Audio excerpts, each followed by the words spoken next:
خلي يسلمون خلي يسلمون. ها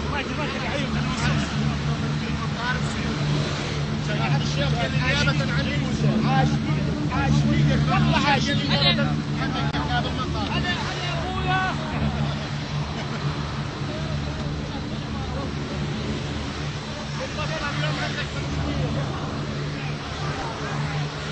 علي وياك علي علي وياك علي علي وياك علي علي وياك علي علي وياك علي علي وياك علي علي وياك علي علي وياك علي.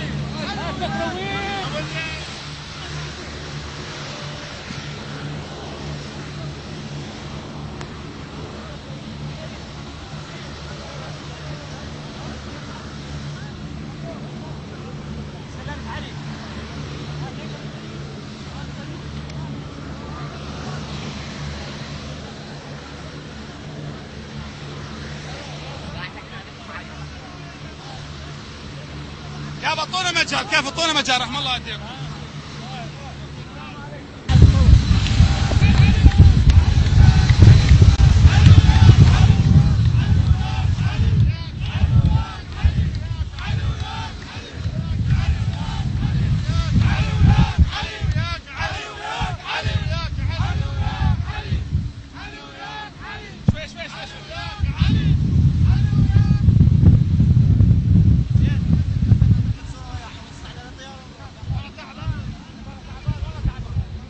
وهذا هو القائد أبو الوليد، القائد البطل الذي سجل أروع البطولات مع الإرهاب وداعش.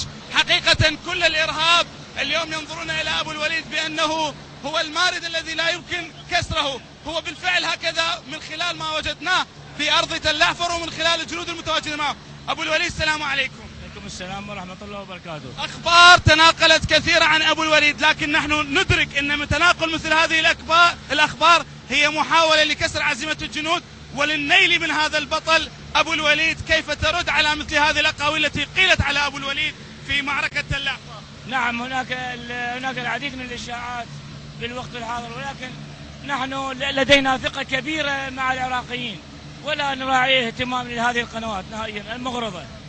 يعني اليوم معركة تل أحفر إن شاء الله، يعني كيف تصف لنا أنت كقائد ميداني في هذه المعركة؟ هل فعلا الدواعش يعني ينظرون بخطر لتل أحفر أم تل أحفر إن شاء الله هي في عافيتها وستسترد قواتها يعني على بعد يوم أو يومين كما صرح البعض؟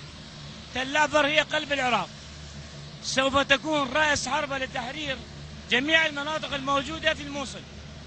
نعم. يعني عزيمة جنودك وتعزيزاتهم كيف تتصور لنا إياها؟ العزيمة والمعنويات عالية والشجاعة فائقة جدا جدا.